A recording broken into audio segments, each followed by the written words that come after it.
안녕하세요. 저는 간증하러 올라온 김하늘입니다. 저는 이제 오늘 아침부터 실습을 하고 이어서 여기 아주 특송까지 드리고 간증까지 하고 많이 바쁜 하루인데, 저는 이제 오늘 할 이야기는, 준비해 온 이야기가, 제가 실습을 하고 있는데 그 6월 30일부터 지금까지 해오고 있었습니다. 근데 그 전에 이제 실습을 준비하는 그 과정 가운데에서 함께 하신 주님에 대해서 이야기를 하고자 합니다. 저는 이제 사회복지 학과인데, 여러분들도 아시다시피 광주대학교에서 사회복지학과의 학생으로서 이제 3학년 재학 중인 그런 상황인데요. 근데 3학년이 되고 나서 실습을 해야 된다고 하셔가지고, 이제 실습 그거를 준비하려는 상황 가운데에서 그 오리엔테이션을 참석해서 실습 관련된 준비와 그리고 여러 가지의 정보와 그런 것들을 배웠었습니다. 그리고 그런 것들 토대로 해서 실습을 준비하려고 했었는데요. 근데 그와 동시에 그때 수행평가나 과제 같은 것도 많이 생겼어가지고, 그거에 이렇게 매진하느라고 그거에 실습에 관련된 생각이 저지 잠깐 지우고 그거에 매진하다가 그렇게 시간이 지나고 5월 26일에 이렇게 지나게 되고 나서, 그때부터 2주가 흘렀어요. 2주가 흐르고 난 뒤에 이제 실습 여유가 생겼으니까 이제 실습을 한번 신청을 하겠다라고 생각을 하고 실습을 이제 알아보았는데요. 여기서 이제 문제가 하나 생겼어요. 제가 대학교에서 친구들이 있다고 했었는데요. 그 친구들도 같이 그 실습 준비를 해야 돼가지고 이야기를 했었는데, 친구들은 광주에 있지만 저는 이제 정읍에서 이제 본가에 다니면서 해야 되잖아요. 그래서 지역이 달라가지고 알고 보니까 광주에서는 그 실습 이제 모집 기간이 6월 말까지였는데, 정읍은 대부분 거의 다 5월 말까지여가지고, 제가 실습을 하려고 준비를 했을 때 이미 다 마감이 되어 있더라고, 거의 다. 그래서 그런 문제가 생겼어가지고 그런 부분에 대해서 주님께 기도를 드리면서 강구하면서 여러 가지 이렇게 알아보게 되었습니다. 그래서 그 시간을 통해서 저는 이제 주님께 기도를 드리면서 찾아보니까 거의 다 마감이 되어 있고 유일하게 찾은 데가 정읍시 가족센터라고, 거기에서 이제 6월까지 모집을 하고 있었더라고요, 실습생을. 그래서 거기 밖에 없나 하고 생각을 하고 일단은 더 알아보면서도 했지만, 결국에는 거기 한 곳밖에 없어가지고 그 부분에 대해서 주님께서 주신 마지막 기회인 건가 하는 생각으로 함께 이제 부모님께 한번 말씀을 드리고, 그리고 그 부분에 대해서 다시 한번 기도를 드리면서 그쪽으로 유일하게 갈 수 있는 데인가 하고 거기를 실습을 한번 신청을 준비를 하고 있었습니다. 근데 준비를 하고 있는데 그 정읍식 가족센터라는 곳이 저에게 있어서 가본 적도 없고 거기에 대해서 잘 알지도 못하는 데여가지고 걱정도 많이 했었는데요. 그래서 그렇게 일단은 실습을 신청하려고 준비하던 상황에 제 친구들이 막 시간이 없기도 해가지고, 보통 이제 여름 방학에 하긴 것보다 이제 겨울에 실습을 하려고 한다. 그래서 일단은 이번 여름은 안 하려고 한다라는 이야기를 들어가지고, 저도 그러면은 차라리 전혀 모르는 정읍시 가족센터로 가는 것보다는 동계로 이제 실습을 준비를 해서 저희 집에 가깝고 그나 잘 알고 있는 섬진강 그 노인복지관 거기로 가서 할 것인가, 아니면은 저기 정읍시 가족 정읍시 정신보건 그 정신건강복지센터에 그나마 제가 봉사도 했었고 거기를 알바를 하러 간 적도 있었어서 안면이 있는 그런 거기로 이제 해가지고 실습을 넣는 게 낫지 않을까 하는 생각과 함께 동계로 이제 실습을 미루도록 이렇게 결심을 했습니다. 그래서 그와 함께 대신에 그 실습은 못하지만 학예 알바를 계획을 해가지고 대학생 학예 아르바이트라는 그런 게 있더라고요. 그래서 제가 그거라도 이렇게 해야겠다고 거기로 이제 신청을 하려고 이때가 제가 6월 말 이렇게 했었는데 6월 18일쯤에 그때가 수요일이었는데 이제 학교를 다녀오고 나서 그 정읍시 학예 아르바이트를 신청을 하려고 정읍시청에 전화를 해서 문의까지 하고 신청 절차를 밟고 있던 중이었는데 갑자기 선배님한테 전화가 온 거예요. 전화가 와가지고 좀 왜 전화 왔지 나한테 하는 게 의아한 생각이 들면서 일단은 그 전화를 받았었습니다. 전화를 받아 보니까 선배님이 저에게 너 이제 3학년이 됐잖아. 근데 실습을 잘 준비하고 있니? 라고 이렇게 여쭤보길래 저는 저 이번 학예는 실습을 실패해가지고 신청을 동계를 미루려고 한다라고 말씀을 드렸어요. 근데 그렇게 말씀을 드리니까 선배님께서 알겠어. 그럼 잠깐 끊고 다시 연락 줄게 하고 이렇게 전화를 끊으시더라고요. 저를 그래가지고 일단 끊고 나서 저는 그때 선배님께서 저기 정신건강 복지센터에서 일하시기도 하고 그것 때문에 제가 이제 사회복지 실습을 이렇게 준비해야 된다는 상황도 알고 계실 테니까 이제 그렇게 연락을 하신 거라고 생각을 했었는데 근데 좀 더 신기했던 것은 제가 그때 동계로 미루려고 했었고 그리고 그와 함께 이제 학예 아르바이트를 신청을 하려고 했던 그 날이어가지고 그때 갑자기 연락을 주신 게 되게 신기했었던 상황이었습니다. 그래서 좀 기다리다 집에 도착하고 나서 선배님께 다시 연락을 주셔가지고 저에게 이런 말씀하신 거예요. 모집 기간이 지났지만 그 신청을 할 수 있는 상황이다라고 말씀하시는 거예요. 그때 그래가지고 진짜 놀라면서 속으로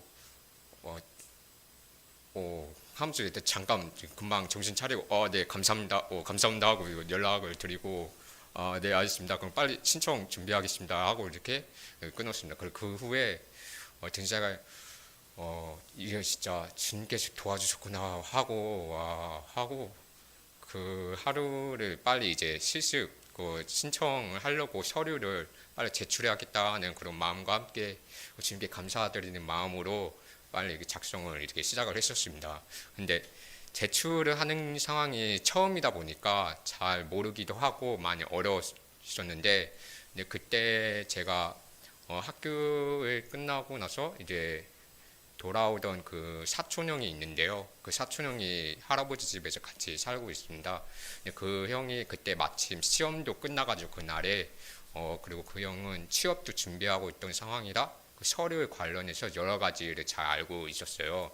그래서 한번 나 도와줄 수 있나? 나 이런 상황인데 그래서 제출을 해야 되는데 도와줄 수 있냐고 하니까 그럼 일단 작성해보고 내가 교회 다녀와서 한번 내가 알려주겠다라고 하는 거예요. 그래가지고 진짜 감사한 마음 그때 시험 끝나고 바로 갈 수도 있었던 상황인데 잠깐 이렇게 남아가지고 방 정리도 해야 되고 하니까 그런 상황이었더라고요. 그래서 이 부분에 대해서도 주님께서 진짜 모든 것을 인도해 주시는구나, 그 길을 열어주시는구나 하면서 제가 다시 한번 감사를 느꼈습니다.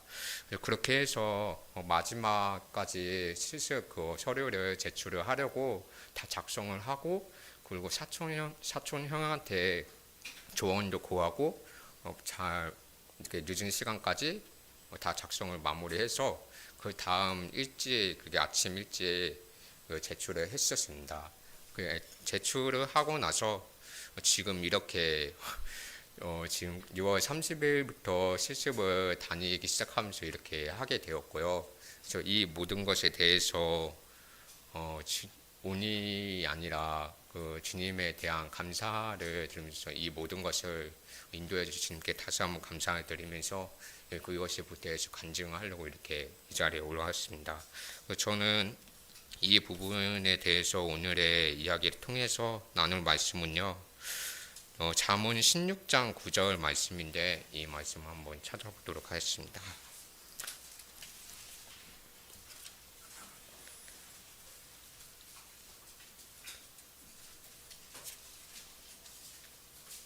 잠언 16장 9절입니다.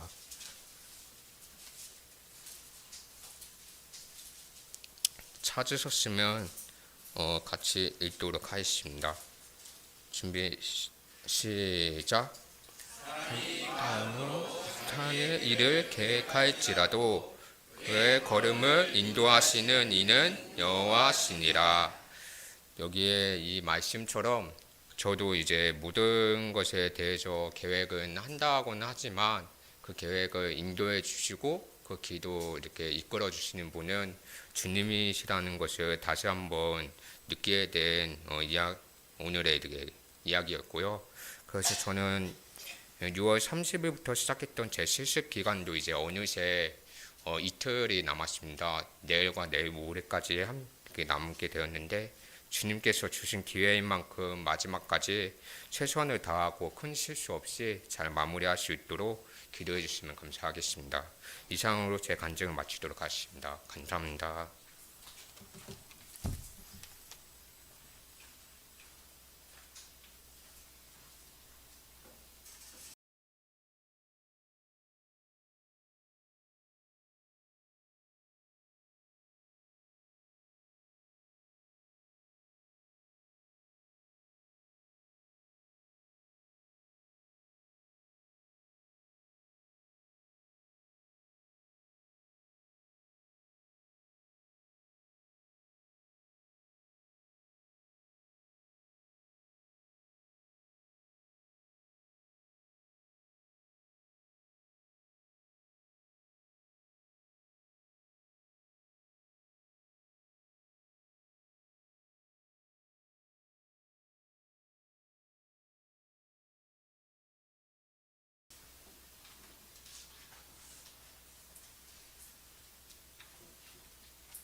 안녕하세요. 10분 복음을 위해 올라온 함진욱 형제입니다. 오늘 이 10분 복음 시간을 통해서 하나님의 사랑을 생각해보는 그런 시간이 되었으면 좋겠습니다. 먼저 성경 말씀 민수기 21장 4절에서부터 9절까지 보도록 하겠습니다. 민수기 21장 4절에서부터 9절까지입니다.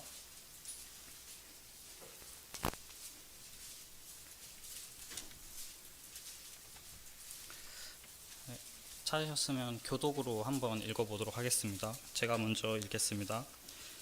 백성이 호르산에서 출발하여 홍해 길을 따라 에돔 땅을 우회하려다 하였다가 길로 말미암아 백성의 마음이 상하니라. 백성이 하나님과 모세를 향하여 원망하되 어찌하여 우리를 애굽에서 인도했으며 이 광야에서 죽게 하는가. 이곳에는 먹을 것도 없고 굴도 없도다. 우리 마음이 이 하찮은 음식을 싫어하노라. 여호와께서 불뱀들을 백성 중에 보내어 백성을 물게 하심으로 이스라엘 백성 중에 죽은 자가 많은지라. 백성이 모세에게 이르러 말하되 우리가 여호와와 당신을 향하여 원망함으로 범죄하였사오니 여호와께 기도하여 이 뱀들을 우리에게서 떠나게 하소서.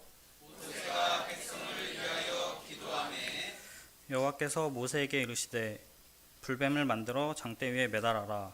물린 자마다 그것을 보면 살리라. 모세가 녹뱀을 만들어 장대 위에 다니 뱀에게 물린 자가 녹뱀을 쳐다본즉 모두 살았다. 현재 이스라엘 백성들은 가나안 땅을 들어가기 위한 여정을 계속 하고 있는 상황인데 이전에 한번 가나안 진입에 실패를 하였습니다. 아모리 족속을 정탐을 보낸 후에 아모리 족속을 공격하라는 하나님의 말씀에 불순종하게 되어서 광야를 40년 동안 떠돌게 되었고 21장 1절에서 3절 말씀을 보시면 호르마라는 곳에서 전투가 있었는데 그 전투를 승리하게 됩니다. 근데 이 땅은 가나안 제일 남쪽에 위치한 땅이었기 때문에 이곳을 승리한 후에 바로 가나안 위쪽으로 올라갈 수도 있는 상황인데 그것 또한 실패하였고 이제 가나안 땅으로 갈 수 있는 가장 빠른 길, 그리고 이스라엘 백성들이 원했던 길은 에돔 땅을 가로질러 왕의 대로라는 길을 통해서 가나안으로 들어가길 원했습니다. 근데 20장의 말씀에 보면은 에돔 왕이 이렇게 말했다면 너는 지나가지 못하리라 하고 에돔 왕이 많은 백성을 거느리고 나와서 강한 손으로 막으니 에돔 왕이 이같이 이스라엘이 그의 영토로 지나감을 용납하지 아니하므로 이스라엘이 그들에게서 돌이키니라. 에돔 땅을 이렇게 통과하려고 했는데 에돔 왕이 막게 되면서 이 에돔 땅을 우회하면서 홍해길 따라 갈 수밖에 없는 상황입니다. 이 상황이 어떤 상황인지 제가 지도를 봤는데 잘 표현될지 모르겠는데 한번 제가 손으로 한번 표현을 해보도록 하면 에돔 땅이 여기 이렇게 있고 이스라엘 백성들이 여기 에돔을 가로질러서 왕의 대로를 통해서 가나안으로 이렇게 들어가는 길이 현재 가장 빠른 길인데, 여기서 이제 홍해 길을 따라 에돔 땅을 우회하려고 하면은 여기서 에돔 아래쪽으로 해서 이렇게 크게 한 바퀴를 돌아서 가나안으로 들어가야 했기 때문에 이 길은 굉장히 험하고 힘든 그런 여정이라고 할 수가 있습니다.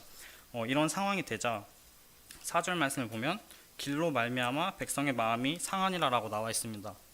여기서 히브리어로 여기서 사용된 마음은 네펫이라는 단어가 사용되었는데 이 뜻은 생명의 본원, 목숨, 생명, 혼, 나의 속사람을 뜻한다고 합니다.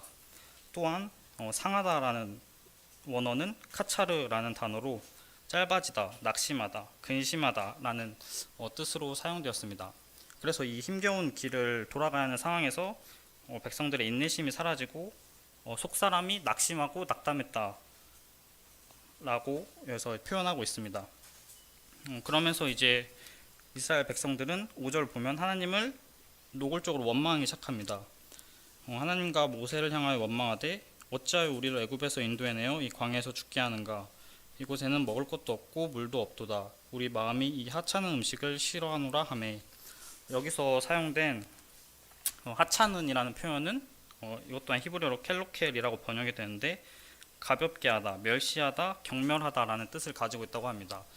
그래서 이 이스라엘 백성들이 하찮게 여기고 가볍게 여기고 멸시하고 경멸한 이 음식은 무엇이었을까요? 네, 만나입니다. 이 만나는 광야에서 굶어 죽을 수 있는 이스라엘 백성을 먹인 하나님의 은혜이고 매일매일 확인할 수 있는 하나님의 축복이고 하나님의 사랑의 증거였습니다. 하지만 이 이스라엘 백성들은 그러한 하나님의 은혜인 만나를 이런 식으로 표현한 것입니다. 그렇게 감사를 잃고 하나님의 은혜를 하찮게 여기고 무시하고 경멸한 이스라엘 백성들에게 하나님께서는 벌을 내리셨습니다. 6절을 보면 여호와께서 불뱀들을 백성 중에 보내어 백성을 물게 하심으로 이스라엘 백성 중에 죽은 자가 많으니라. 병들고 다치는 것이 아니라 죽는 자가 많다고 말씀에 쓰여 있습니다. 그런데 여기서 한 가지 생각해 보아야 할 것은 이 하나님께서 이 백성들을 죽게 하시려고 없던 불뱀을 갑자기 이렇게 생기게 하셨을까요? 말씀 신명기 8장 15절 같이 보도록 하겠습니다. 신명기 8장 15절입니다.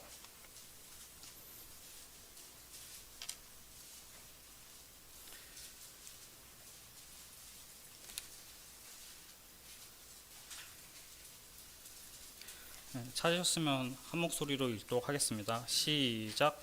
너를 인도하여 그 광대하고 위험한 광야 곧 불뱀과 정갈이 있고 물이 없는 간조한 땅을 지나게 하셨으며 또 너를 위하여 단단한 반석에서 물을 내셨으며. 이 광야라는 곳은 원래부터 불뱀이 있었던 위험한 곳이었습니다. 하지만 그동안 이스라엘 백성들이 뱀에 물리지 않고 죽는 일이 발생하지 않았던 것은 하나님께서 이 이스라엘 백성들을 지켜주셨기 때문에 뱀들에게 물리는 그런 일이 없었던 것인데 하나님의 이 은혜를 무시하고 원망하자 하나님께서는 그 보호의 손길을 거두게 되신 것입니다. 아무 일도 일어나지 않는다고, 내게 아무 일도 일어나지 않는다고 하나님께서 나를 사랑하지 않나라고 생각하시는 분들 계십니까? 아무 일도 일어나지 않는 것이 하나님의 은혜라는 것을 다시금 생각해 보게 되는 것 같습니다. 나쁜 행동이 죄가 아니라 하나님께 감사하지 않고 하나님을 원망하고 하나님께 불평하고 하나님께서 주신 그 은혜와 하나님께서 주신 그 선물을 하찮게 여기고 업신 여기는 것이 바로 죄였습니다. 그래서 그 죄로 인해서 이 백성들이 죽게 된 것입니다. 다시 이제 민수기 말씀으로 돌아와서 21장 7절을 보시면, 그러자 이제 백성들은 자신들의 죄를 고백하였습니다. 백성이 모세에게 이르러 말하되 우리가 여호와와 당신을 향하여 원망함으로 범죄하였사오니 여호와께 기도하여 이 뱀들을 우리에게서 떠나게 하소서. 모세가 백성들을 위하여 기도하매 8절 보시면, 여호와께서 모세에게 이르시되 불뱀을 만들어 장대 위에 매달아라. 물린 자마다 그것을 보면 살리라.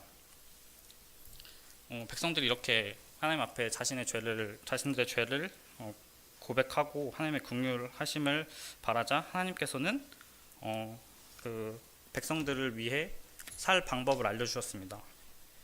그 방법은 불뱀을 만들어 장대 위에 매달아라, 또 그것을 보면 살리라라고 말씀해 주셨는데, 지금 이 이스라엘 백성들을 죽이는 존재는 어떤 존재죠? 뱀입니다. 근데 그러한 불뱀이 장대 위에 달렸다는 것은 그 뱀의 죽음을 의미합니다. 살아 움직이는 불뱀이 9절 보면 노뱀을 만들어 장대 위에 달았다고 되어 있는데, 그 불뱀이 노뱀이 움직일 수도 없는 노뱀이 된 것은 이제 그 뱀의 권세가 끝났다라는 것을 알 수가 있습니다. 그렇게 이제 불뱀이 노뱀이 되었으면은 이제 뱀의 권세가 끝났으면 그걸로 끝난 것이 아니라 여기서 요구되는 것이 있는데, 그것은 바로 믿음입니다. 단순히 노뱀을 만들어 다는 것으로 백성들이 살 수 있었던 것이 아니라 그것을 본 사람들, 그것을 봐야 산다고 말씀하고 계시는데, 저 노뱀이 나를 과연 치료해 줄까라는 마음으로 그 노뱀을 쳐다보지 않는 사람은 살지 못하고 죽게 됩니다. 하지만 믿음으로 하나님께서 저 노뱀을 보면 산다 하셨으니까 그것을 믿고 노뱀을 본 자마다 살게 될 것입니다. 이 노뱀은 주 예수 그리스도를 예표하는데, 요한복음 3장 14절부터 16절 말씀을 보도록 하겠습니다. 요한복음 3장 14절부터 16절입니다.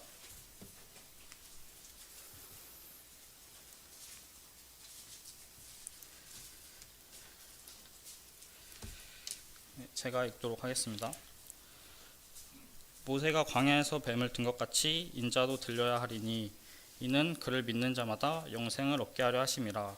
하나님이 세상을 이처럼 사랑하사 독생자를 주셨으니 이는 그를 믿는 자마다 멸망하지 않고 영생을 얻게 하려 하심이라.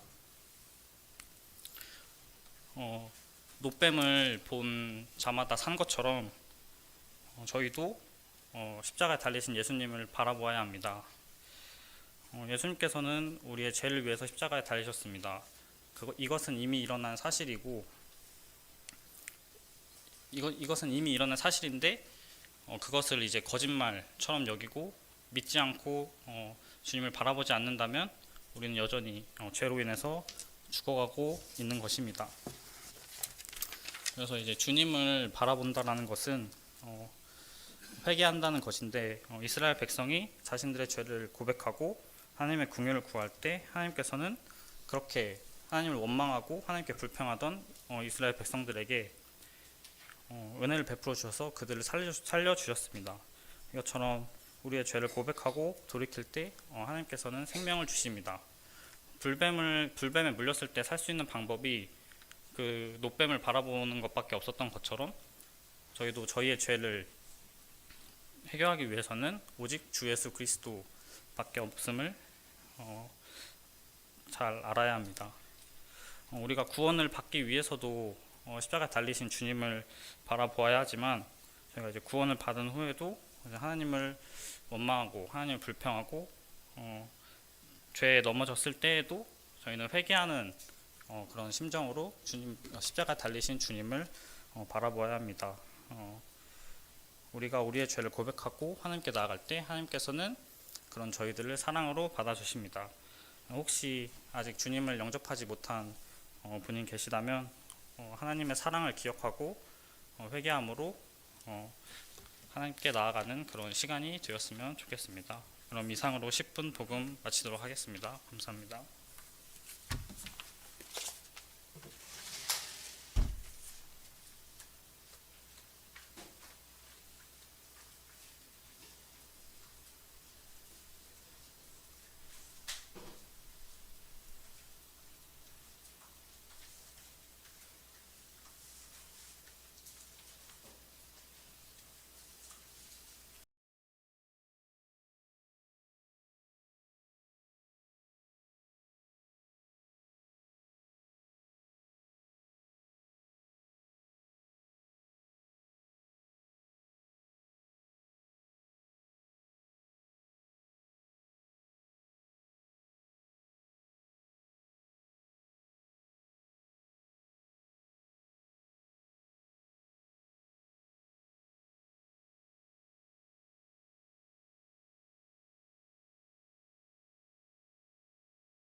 안녕하세요. 저는 오늘 말씀 전하러 올라온 한소희라고 합니다. 제가 오늘 나누고 싶은 부분은 이제 우리 마음 가운데 그 깊은 내면에 이제 있는 어떤 태도, 자세에 대해서 말씀을 드리려고 합니다. 아마 누구나 한 번쯤은 살면서 느끼는 부분인데 어떤 다른 사람의 말에,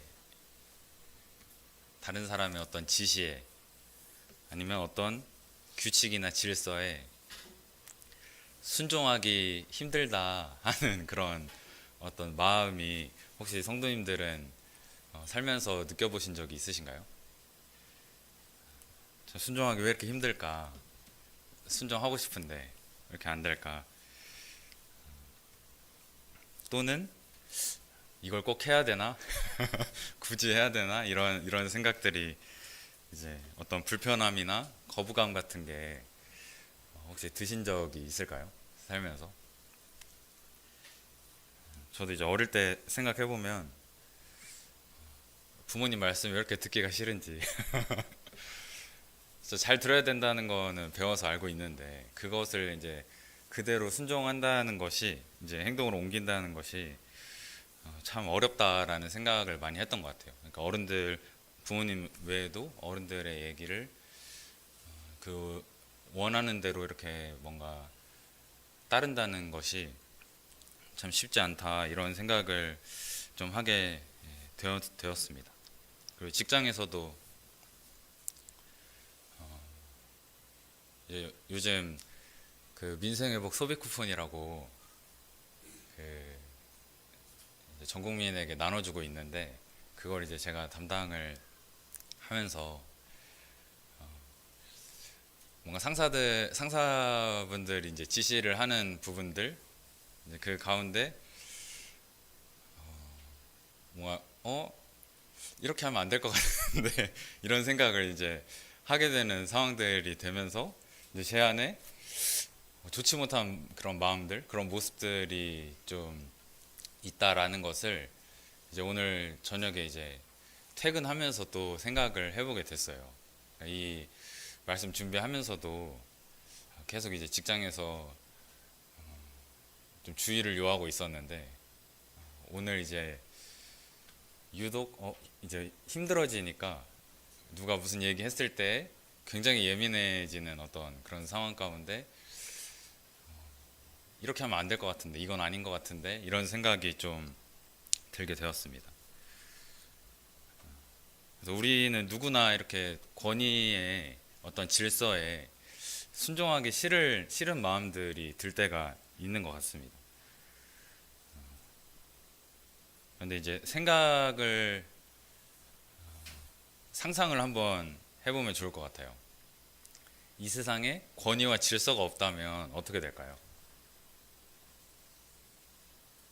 예를 들어 차가 지나다녀야 되는데 도로에 신호등이 없다.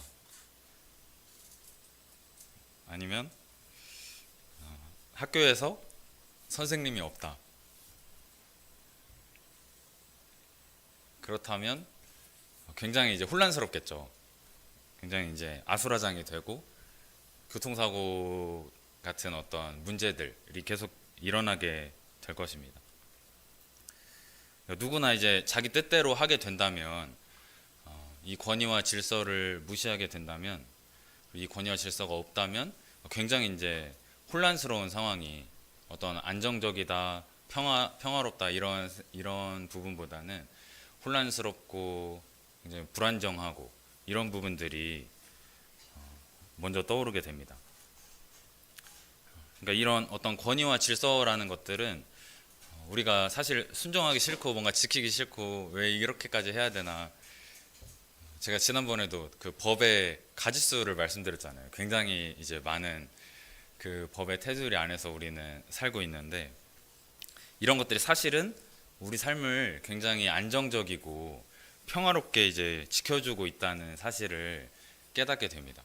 그러니까 우리가 다 그것을 왜 지켜야 되는지 알 수 없다 할지라도 그것들이 지켜지면서 자연스럽게 이 사회가 안정을 찾아가고 뭔가 이렇게 평화롭게 되고 그런 상황으로 향해 가는 것을 발견할 수가 있습니다. 그럼 이 세상의 이제 권위와 질서가 어디서 온 걸까요? 대체 이건 언제부터 시작이 됐을까요? 이 권위와 질서, 법이 만들어지고 뭔가 그것에 사람들이 따르고 이런 것들이. 그래서 오늘 이제 말씀을 통해서 이 권위와 질서에 대해서 한번 살펴보고자 합니다. 특별히 이제 이 모든 질서와 권위를 세우신 분, 그 하나님께서 이제 허락하신 이 세상의 권세, 특별히 이제 이 세상에서의 그 권세자들에 대한 우리의 태도를 살펴보고자 합니다. 우리 로마서 13장 1절부터 7절 말씀입니다.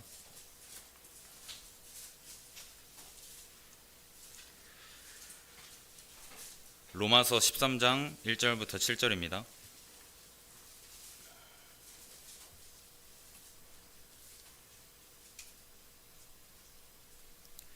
교독으로 읽도록 하겠습니다. 제가 먼저 읽겠습니다. 각 사람은 위에 있는 권세들에게 복종하라. 권세는 하나님으로부터 나지 않음이 없나니 모든 권세는 다 하나님께서 정하신 바라.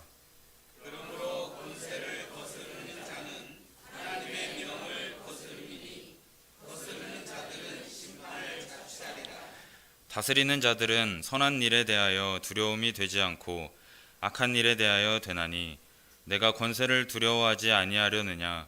선을 행하라. 그리하면 그에게 칭찬을 받으리라.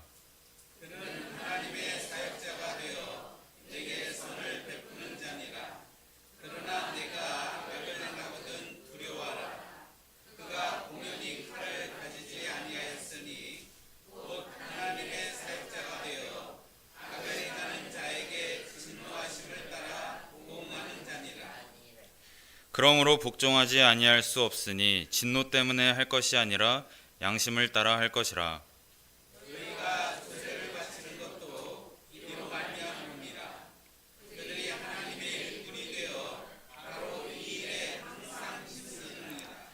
모든 자에게 줄 것을 주되 조세를 받을 자에게 조세를 바치고 관세를 받을 자에게 관세를 바치고 두려워할 자를 두려워하며 존경할 자를 존경하라. 이제 이 말씀이 이 당시에 이제 시대 상황을 보면 이 당시에 세상에서 가장 큰 권세를 가지고 있던 사람이 혹시 누구였을까요? 이 당시 세상에서 가장 큰 권세를 가진 사람. 로마의 황제. 근데 그 로마 황제가 누구였냐면 로마 역사상 그리고 세계 역사상 가장 악명 높은 황제 중에 한 명인 네로 황제였습니다. 그러니까 이제 그리스도인들을 대화재, 그 로마 당시에 굉장히 큰 화재가 있었는데 그 도시의 화재를 이제 그리스도인들이 불을 질렀다 해가지고 그리스도인들을 굉장히 가혹하게 다뤘던, 그래서 그 그리스도인들을 잡아다가 이제 몸에 불을 붙여가지고 그 축제 어떤 불빛으로 축제 이제 어떤 횃불처럼 그렇게 사용을 했던 굉장히 악명 높은 왕 중에 한 명입니다. 그런데 이제 하나님께서 이렇게 말씀하시는 거예요. 권세들에게 복종하라. 성도님들, 그런 상황이라면 쉽게 복종할 수 있을까요? 내 주변에 내가 사랑하는 사람들, 그리고 어쩌면 나 자신까지도 목숨을 굉장히 비참하게 그렇게 목숨을 잃을 수도 있는 그런 상황에서 그 권세에게 복종하라는 말씀, 순종할 수 있을까요? 굉장히 어렵겠죠. 왜 이렇게 참 우리에게 이렇게 가혹하게 할까? 그것도 억울한 누명을 이제 쓴 상황이기 때문에 굉장히 이제 답답한 상황이었을 텐데도 이제 하나님께서 이렇게 말씀하고 계시는 겁니다. 각 사람은 위에 있는 권세들에게 복종하라.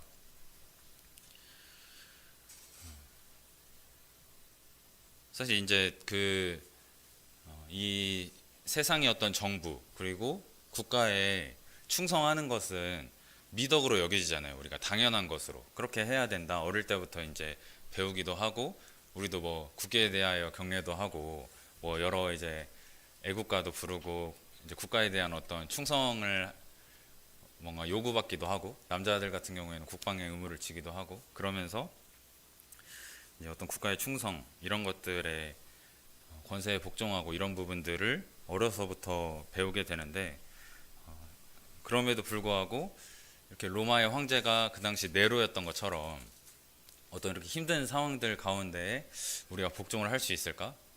이런 고민들을 하면 쉽사리 그렇다라고 대답하기는 어려운 것 같습니다. 하지만 이것은 그 대상이 어떤 사람이냐가 중요한 것이 아니라는 것을 이제 말씀을 대하다 보면 알 수가 있어요. 그 대상이 어떠하느냐가 하나님께 이제 어떤 중요한 관심사는 아니라는 겁니다. 그러니까 결국에 우리는 이 모든 권세들에게 복종해야 된다라고 말씀을 하고 있는 부분이에요. 그래서 여기서 이제 말하는 권세자라 함은 당시는 이제 뭐 로마의 어떤 황제 그리고 관리들, 뭐 지도자들을 의미를 했지만, 현재 이제 우리에게 적용을 해보자면 작게는 가정에서 부모님이 될 수 있고요.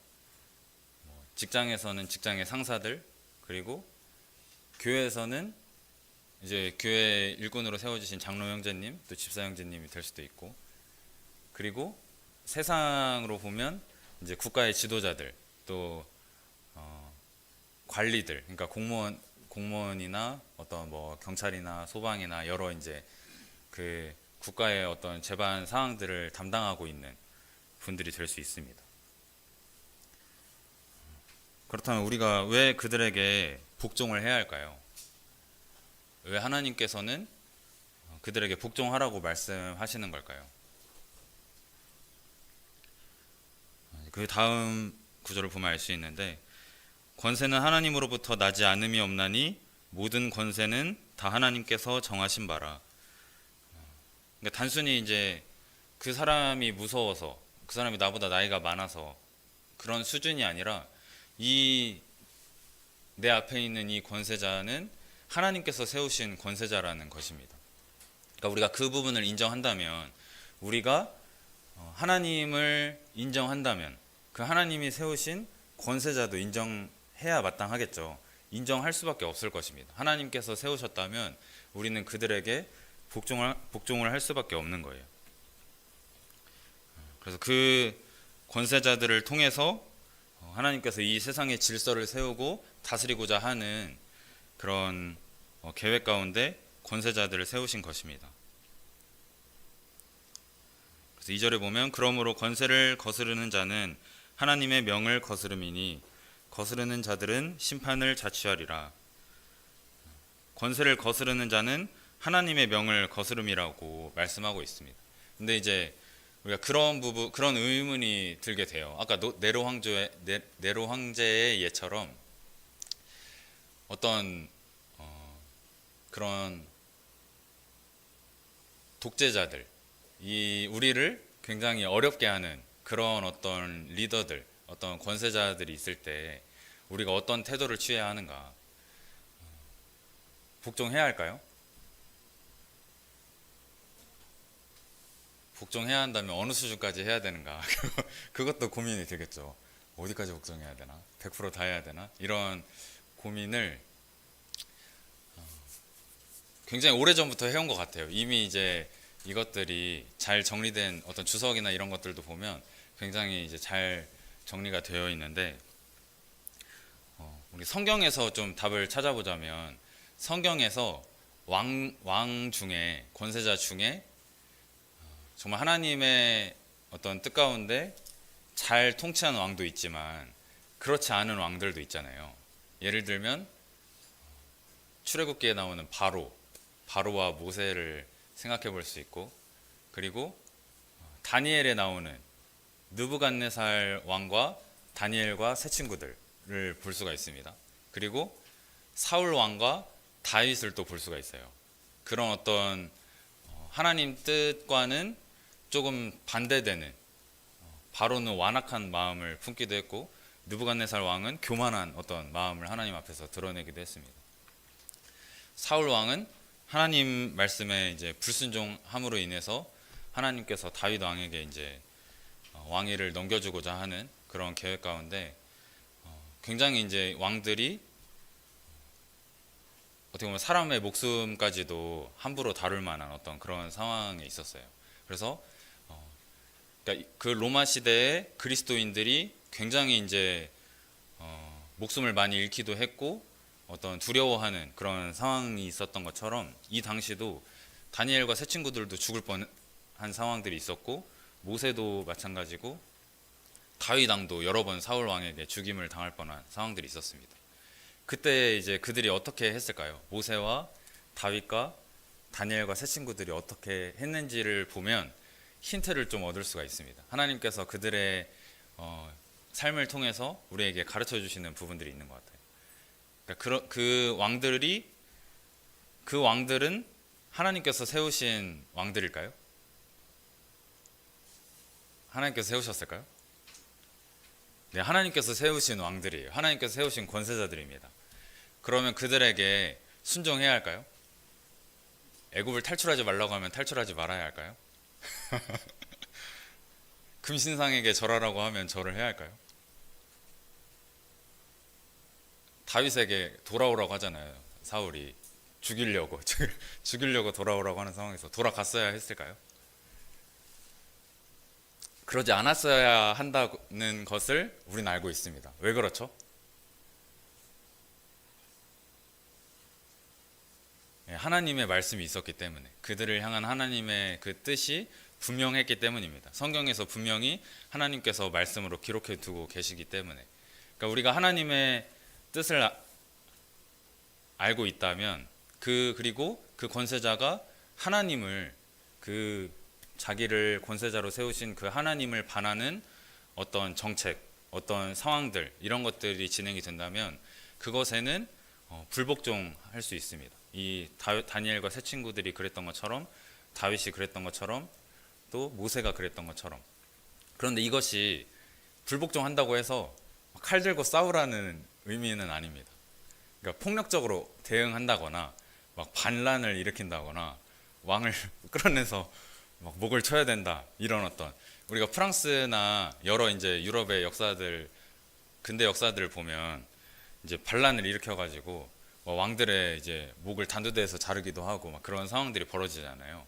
그런데 그런 어떤 폭력적인 방향으로 하나님께서 인도하시는 것은 결코 아니라는 겁니다. 그러니까 우리가 그 권세자들을 대해야 되는 태도는 분명히 존경하는 태도, 그리고 두려워하는 태도로 그들을 대해야 합니다. 왜냐하면 그들은 하나님께서 세우신 일꾼들이기 때문이에요. 그래서 3절에 보면 다스리는 자들은 선한 일에 대하여 두려움이 되지 않고 악한 일에 대하여 되나니 내가 권세를 두려워하지 아니하려느냐 선을 행하라 그리하면 그에게 칭찬을 받으리라. 이제 아까 그 불복종에 대해서 말씀을 드렸는데 그러니까 폭력적인 방향이 아니고 단순히 그것을 거절하는 방향 그리고 하나님의 그 뜻에 순종하는 방향으로 우리는 나아가야 합니다. 그리고 그 다스리는 자들이 선한 일을 위해서 또 이 다스린다라는 것을 우리는 인정해야 돼요. 그러니까 그 어떤 독재자들 같은 그런 예를 드는 것이 아니라 일반적인 상황에서 권세자들은 선한 일을 장려합니다. 그리고 하나님의 그 일을 도모하려고 합니다. 그러니까 이게 어떤 의미냐면 꼭 권세자가 그리스도인이 아니라 할지라도 우리가 사회에서 법이나 어떤 규칙이나 질서나 이런 것들을 보면 악한 방향으로 흘러가나요? 대부분은 선한 것들을 장려하죠. 사람에게 사기치지 못하도록, 사람을 해하지 못하도록, 죽이지 못하도록, 또 어떤 재물을 갈취하거나 어떤 손해를 끼치거나 하지 않도록, 그리고 어떤 국방이나 어떤 치안이나 행정이나 이런 것들을 통해서 국민들을 보호하고 권리를 지켜주고 이런 일들을 합니다. 그러니까 대부분의 권세자들은 거의 모든 권세자들은 선한 일을 장려한다는 거예요. 그러니까 악한 일을 도모해서 뭔가 악법을 만든다거나 막 예를 들어 옛날 우리 그 한국사 역사를 보면 막 그 조세에 대해서 횡포를 부리기도 하고 하잖아요. 돈을 엄청나게 걷기도 하고 우리 가까운 예로 그 정읍에서 있었던 동학농민혁명을 예로 들자면 죽은 사람에게도 세금을 이제 부과함으로 인해서 백성들이 들고 일어나잖아요. 농민들이 이제 봉기를 일으키게 됩니다. 이제 그런 상황들 가운데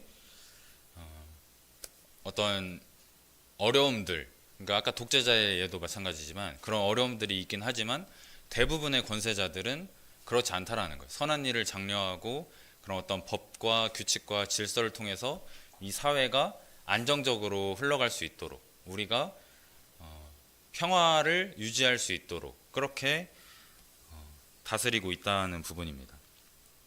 그러니까 이것은 단순히 뭐 국가의 지도자에 대해서만 그런 것이 아니라 작게 그 부모님도 마찬가지죠. 가정을 화목하게 잘 이제 다스리기 위해서 어떤 그 가족 간의 규칙, 질서 이런 것들을 세우고 그런 것들이 잘 지켜질 수 있도록 힘씁니다.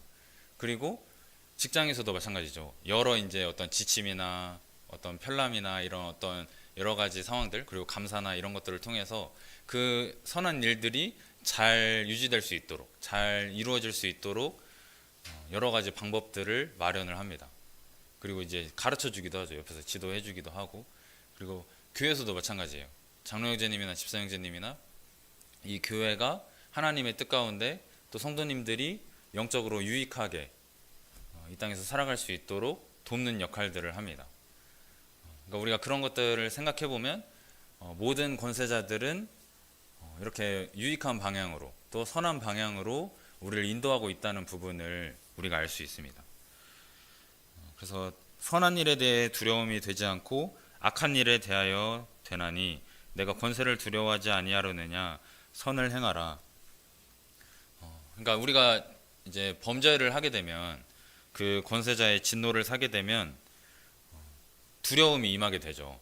예를 들어 경찰에 출두를 해야 될 수도 있고 재판을 받아야 될 수도 있고 감옥에 갇혀야 될 수도 있고 또 더 나아가서는 어떤 그 심한 형벌에 처해질 수도 있습니다. 그러니까 이런 것들로 인해서 우리는 두려워하는 마음들이 있죠. 그런 형벌들을 받지 않기 위해서 그런 징벌을 받지 않기 위해서 두려워하는 마음들이 있습니다. 그러니까 이것은 선한 일을 하는 사람에게는 결코 두려움이 되지 않죠. 죄를 범한 사람에게만 두려움이 되는 것입니다. 우리가 이 규칙과 질서와 법과 이런 것들을 잘 지킨다면 두려워하면서 살 필요가 있을까요? 네, 절대 두렵지 않습니다. 당당하게 가슴 쫙 펴고 살아가죠.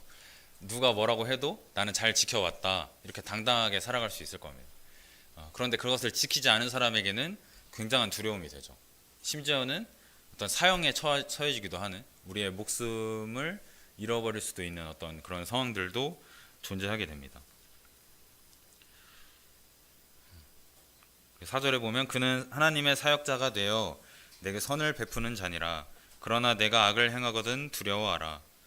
그가 공연히 칼을 가지지 아니하였으니 곧 하나님의 사역자가 되어 악을 행하는 자에게 진노하심을 따라 보응하는 자니라. 그는 하나님의 사역자가 되어서 내게 선을 베푸는 자라고 말씀하고 있습니다. 이 말씀은 다른 번역본에 보면 하나님의 심부름꾼이다 이렇게 표현을 하고 있어요. 너를 위한 하나님의 심부름꾼이다. 그러니까 이것이 단순히 우리를 위한 심부름꾼이라고 해서 우리보다 못한 사람처럼 대우하라는 말은 아닙니다. 그러니까 그 하나님이 세우신 심부름꾼이기 때문에 하나님의 일을 대신하는, 대리하는 사람이기 때문에 우리는 그에게 존경하고 두려워하는 마음으로 대하라고 말씀하고 있는 거예요. 그리고 그가 우리에게 선을 베풀고 있다고 말씀을 하고 계십니다. 그래서 우리가 이제 어떤 대리자들을 생각해 보면 국가와 국가 간에도 옛날에 이제 또 역사를 보면 제가 어릴 때부터 삼국지를 되게 좋아했는데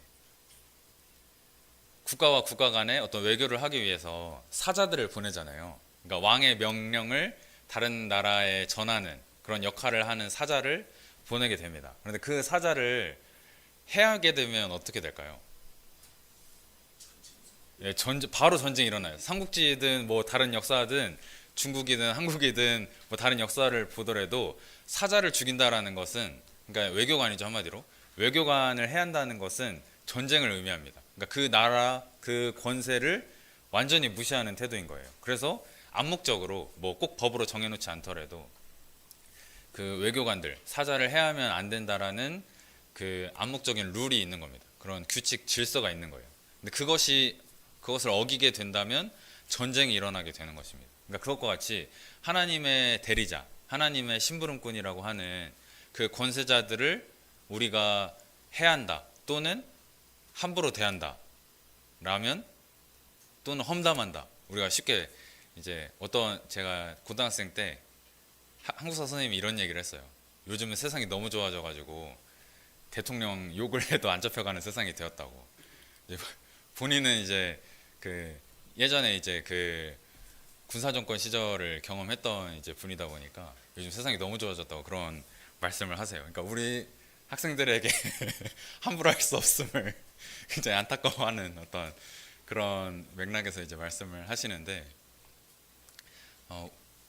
그러니까 그런 어떤 권세자들에게 함부로 하게 된다면, 험담을 하게 된다면, 또 그들을 해하게 된다면 어떻게 될까요? 하나님의 진노를 사게 되는 것입니다. 하나님께서 세우신 권세자이기 때문에 그에게 함부로 한다면 하나님의 진노를 사게 되는 결과를 맞게 되는 거예요. 그러나 내가 악을 행하거든 두려워하라. 그가 공연히 칼을 가지지 아니하였으니, 여기서 칼이라는 굉장히 무시무시한 단어를 사용하고 있습니다. 칼은 보통 어떨 때 사용하죠? 싸울 때, 상대방을 해할 때, 죽일 때, 이럴 때 사용하는데, 그러니까 그 칼이라는 것은 우리가 이제 어떤 법원이나 이런 데 앞에서도 뭐 동상 같은 거 세워진 거 보면 칼과 저울을 들고 있는 어떤 모습들을 볼 수가 있어요. 그 칼이라는 것은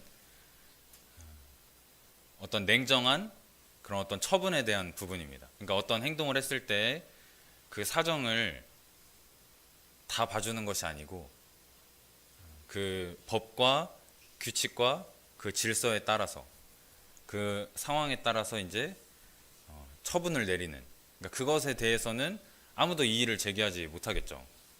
법과 규칙과 질서가 있기 때문에. 그러니까 개인의 어떤 그냥 개인적인 마음으로 무언가 처분을 내리는 것이 아니라 법과 규칙과 질서에 명시가 되어 있기 때문에 그 가운데 처분을 내린다는 것은 모든 국민들이 그 처분에 따르게 됩니다. 그러니까 예를 들어 우리 최근에 대통령 탄핵 사건을 이제 겪게 되었잖아요. 대통령이 아무리 본인은 아니다 해도 한번 결정이 되면, 탄핵으로 결정이 되면 어떻게 되는 거죠? 예, 대통령 자리를 유지하고 싶어도 그 자리에서 물러나야 합니다. 대통령도 권세를 잡은 그 권세자도 법과 질서와 규칙을 벗어나서 살아갈 수는 없는 거예요. 그 테두리 안에서 그것을 잘 지키면서 또 그것을 권하는 방향으로. 그래서 그 권세자가 그것을 지키지 않았을 때, 그것의 테두리를 벗어났을 때는 그 권세자도 또한 그 법과 질서와 규칙에 따라 처분을 받게 되는 것입니다. 그래서 우리는 그 하나님께서 세우신 그 권세자에게 복종해야 한다라는 거예요.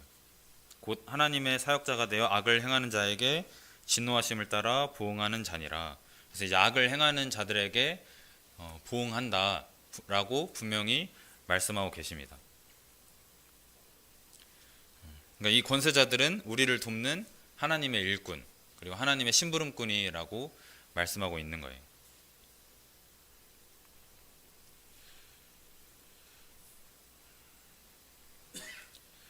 그리고 5절에 보면 그러므로 복종하지 아니할 수 없으니 진노 때문에 할 것이 아니라 양심을 따라 할 것이라. 이것은 진노 때문에만 하지 말고 양심에 따라서도 해라 라고 번역하는 것이 더 정확합니다. 그러니까 진노 때문에라도 복종한다면 그것도 좋은 거예요. 내가 두려워서, 권세자를 두려워하는 그 마음, 하나님을 두려워하는 마음으로 그 진노를 살까봐 그 말씀에, 그 규칙과 질서에, 그 권세자에게 복종하는 것 잘하고 있다는 겁니다.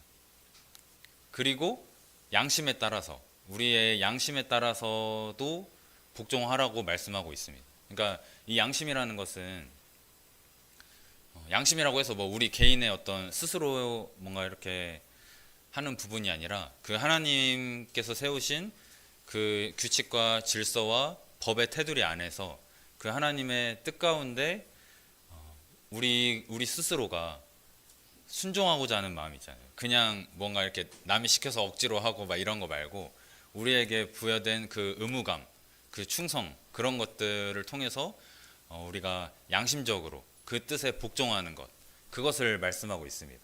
그러니까 이것은 단순히 진노만, 그리고 뭐 양심에 따라서만 해라, 아니면 또는 양심에 따라서 하는 것이 더 좋다, 그 뭐 진노에 따라서 하는 것은 안 좋다, 이렇게 말씀하고 계신 것이 아니라 진노 때문에라도 복종한다면 그것도 좋지만 양심에 따라서도 복종해라, 이렇게 말씀하고 있는 겁니다.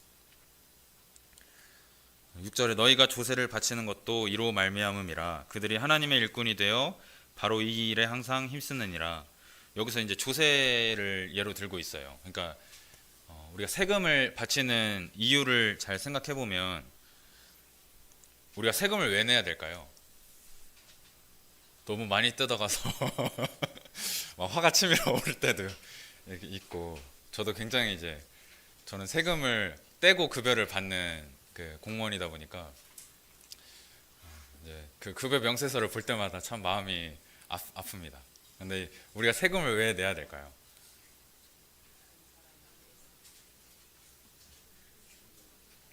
네. 성도님도 혹시 그 내가 내는 세금만큼의 혜택을, 나에게 어떤 유익을 받고 있다고 믿고 계세요? 감사하네요. 어떤 사람은 국가가 나한테 해준 것도 없는데 이렇게 많은 돈을 내야 되냐고 막 따지시는 분들, 오늘도 이제 민생이가 뭐 소비 쿠폰 나눠주는데 내가 20만 원 받으려고 여기까지 왔는데요, 이렇게 말씀하시는 분도 물론 있지만, 우리가 세금을 내므로 인해서 어떤 그 국방, 그 치안, 이런, 그러니까 우리가 불났을 때 소방관이 달려와주고, 우리가 도둑이 들었을 때 경찰관이 달려와주고, 우리가 어떤 뭔가 처리해야 될 일들이 있을 때 어떤 행정 서비스의 도움을 받기도 하고, 어떤 그 다른 나라의 위협으로부터 국방의 안전, 또 외교적인 어떤 또 안전 등의 어떤 여러 상황들을 또 보장받기도 합니다. 그러니까 우리가 내는 세금으로 사실은 굉장히 많은 혜택들을 보고 있습니다.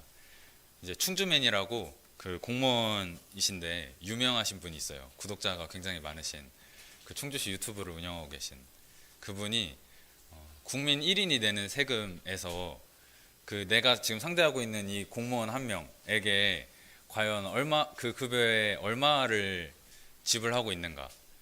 그러니까 이것은 내가 정말로 이 공무원에게 함부로 해도 되는가? 내가 내는 세금으로 내가 내는 세금으로 밥 벌어먹고 살면서 이 말을 해도 되는가를 따져보기 위해서 이제 나온 맥락인데 한 사람에게 얼마 정도 돌아갈까요? 그러니까 성도님들이 저를 부리기 위해서 장명동에 오셔서 저를 부리기 위해서 내는 세금에서 얼마가 저에게 올까요? 468원이라고 합니다. 네, 468원. 더 말하지 않아도 모두가 이해할 수 있는 금액이죠.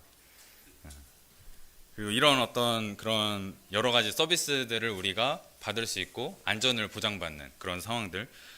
그리고 이 당시는 또 네로 황제 통치를 받고 있는 상황이었기 때문에 그런 어떤 국가에 복종하지 않는 상황들이 된다면 괜히 황제의 진노를 사게 되는 그런 상황들. 안 그래도 이 그리스도인들에 대한 탄압이 굉장히 극심한데 불필요한 오해를 받을 필요는 없잖아요.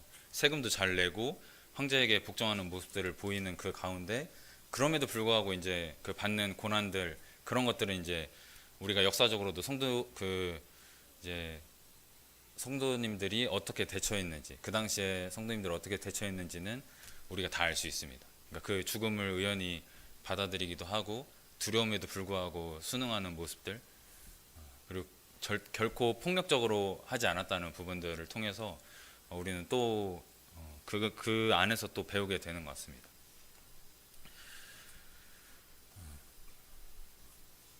그래서 이 조세를 바치는 것을 포함해서 사실 이 조세를 바친다라는 부분도 태도에 대한 부분을 말씀하고 계신 거예요. 우리의 자세, 그 국가 권력에 대해서 또 하나님께서 세우신 권세자들에 대해서 우리가 어떤 태도를 가져야 하는가, 그들에게 존경하고 두려워하는 마음을 가져야 한다라고 7절에서 말씀하고 있습니다. 모든 자에게 줄 것을 주되 조세를 받을 자에게 조세를 바치고 관세를 받을 자에게 관세를 바치고 두려워할 자를 두려워하며 존경할 자를 존경하라. 그러니까 우리는 사실 대통령을 욕해도 되는 어떤 국민의 주권이 굉장히 우선시되는 사회에 살고 있지만 그 국민의 주권이 있다 할지라도 우리가 권세자들을 대하는 태도는 존경과 두려움이 있어야 된다는 거예요. 그러니까 실제적인 사례를 들자면 누군가 어떤 정치적인 얘기들을 하고 험담을 했을 때 저는 거기에 낀 적이 없어요. 그러니까 직장에서도 마찬가지고 이렇게 껴가지고 같이 욕한다거나 그런 모습들을 보이지는 않았습니다. 그러니까 그 이유는 최소한 그 지도자가 어떠하든 간에 하나님이 세우셨다라는 것을 인정하고 또 그것을 믿고 있었기 때문에 함부로 할 수가 없죠. 하나님께서 세우신 그 권세자라고 한다면 함부로 할 수가 없는 것입니다. 그래서 두려워할 자를 두려워하며 존경할 자를 존경하라고 말씀하고 계십니다. 그러니까 성도님들께서도 권세자들을 대할 때, 그러니까 가깝게는 부모님, 또 직장에서는 상사, 또 교회에서는 장로형제님과 집사형제님, 또 그 각 소그룹의 리더들도 포함이 되겠죠. 권세자라고 하면. 그리고 국가의 지도자들에게 우리는 존경하고 두려워하는 마음을 품어야 합니다. 그리고 그들에게 복종해야 합니다. 이것이 단순히 선택사항이 아니라고 말씀하고 있는 거예요. 우리에게 부여된 의무라는 겁니다. 꼭 지켜야 할 하나님의 명령입니다. 그래서 두려워할 자를 두려워하며 존경할 자를 존경하라고 하나님께서 말씀하고 계십니다.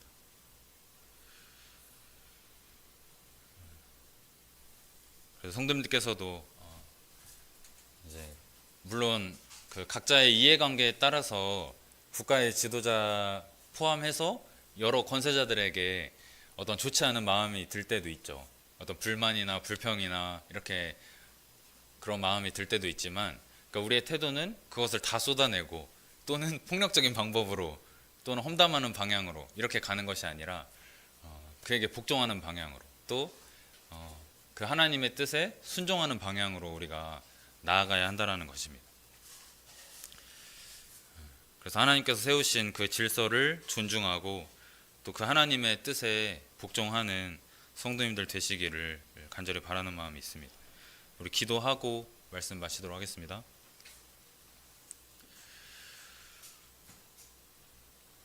기도하겠습니다.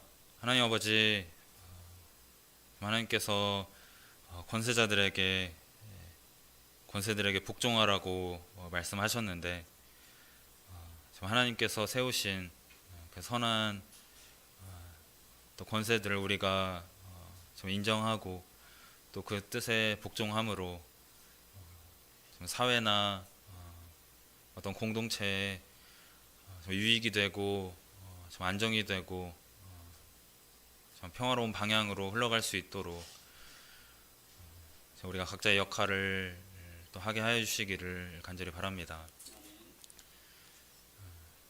어떤 폭력적인 방법이나 어떤 권세를 무너뜨리려는 또 깎아내리려는 또 그런 시도들보다는 그 권세를 인정하고 또 먼저는 그 권세를 세우신 하나님을 또 인정함으로 복종하는 그런 태도를 가질 수 있도록 우리 삶을 인도해 주시기를 간절히 바랍니다.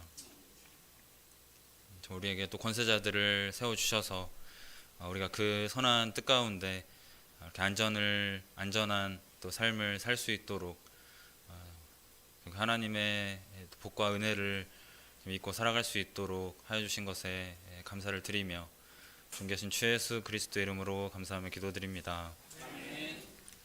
말씀 마치도록 하겠습니다.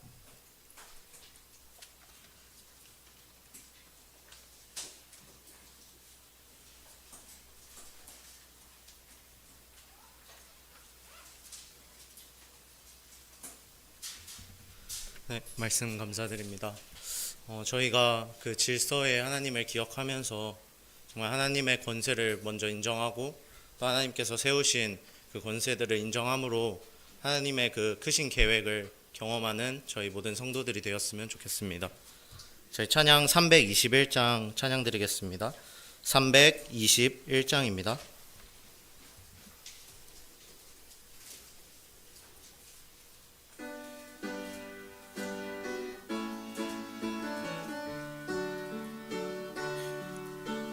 하늘의 해와 달들아